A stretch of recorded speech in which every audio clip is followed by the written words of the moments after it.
Hi, church.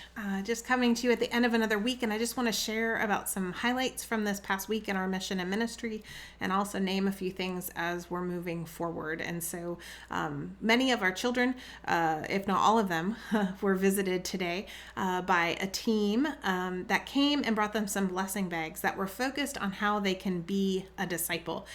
They actually had a little bumblebee on it with a list of some activities that they could do to share and to grow in Christ's love, and then some items were inside the bag to help them with those activities. And that's just the start of a new ministry that's not going to be just for our children, but started there. And that came out of our discipleship team. And it's just a blessing to continue to see how we are sharing in our ministry and mission, how we're still very much being the church. Just today, I was able to send about $500 off to York Pocosin Social Services for their special welfare fund. That's one of the things that we're starting now every month. Between the Special Welfare Fund and Thrive, based on your generosity through your regular giving, or you can designate giving to the pastor's discretionary fund.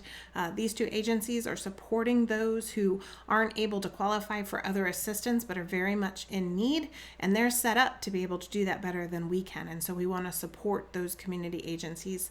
And then, of course, we're still giving through the food pantry with those generous donations that you send in for that.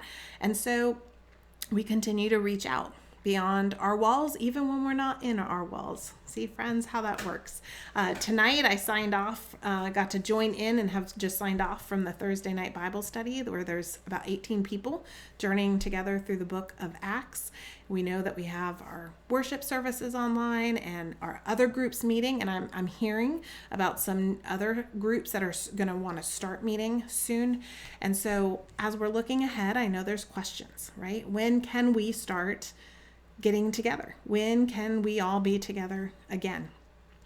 We don't have clear answers in terms of dates for all those things, but know that your healthy church team, alongside the leadership board, just as I've shared in some previous messages, are in the midst of discernment, prayerful, faithful discernment, conversation, looking at all the information that we have before us and trying to make the best God-led decision for our congregation, for what's best for us, for our whole congregation, for health and safety, and what it means for us to continue to be faithful.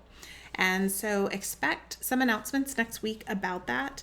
But we are anticipating, even if we're going to continue, even if that need is still there for us to continue in online worship, we want to have this slow and steady walk back towards us all being together again. And so we do anticipate being able to create space for some of those smaller groups to be able to meet in person, not quite yet, but soon.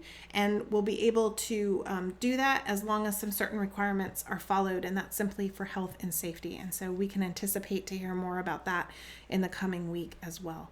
And so know that it will start to happen and that we will get there. And what helps me, I'm going to say my hope for you, but there's a reason I was holding off on saying that, is because we are meant to be a people of hope, right? So my hope for you is that you know that we are a people of hope as God's people. And so what I mean by that and share in that is saying that we place our hope in the God who has remained steadfast with us. Knowing that the presence of the Spirit has never left us, that God has not left us in the midst of this time, that we have continued to be. And as I've heard some people say, they feel we've even been more connected as a church family than we ever have been before, just in a different way. And so, friends, let us just continue to take this journey for what it is and the things that we can learn and the ways in which we can grow in this time. And we can be in our longings for the things that we're missing. And we can be hopeful for the new things that are to come, because God has very much been on the move. And the things that we're learning here, we're going to be able to take back with us and not be exactly the same when we get back together, and perhaps even see some renewal from that. And so, friends, I am hopeful. I long to be with you. Please don't get me wrong with that. I long to be with you. But I don't want to do that sooner than it is safe to do, or sooner than it is faithful to do. And so, friends, slow and steady, here we come. Expect some more information. But for now, be well and be safe. Continue to connect and continue to share and love with one another and your neighbors. And I look forward to worshiping with you on Sunday.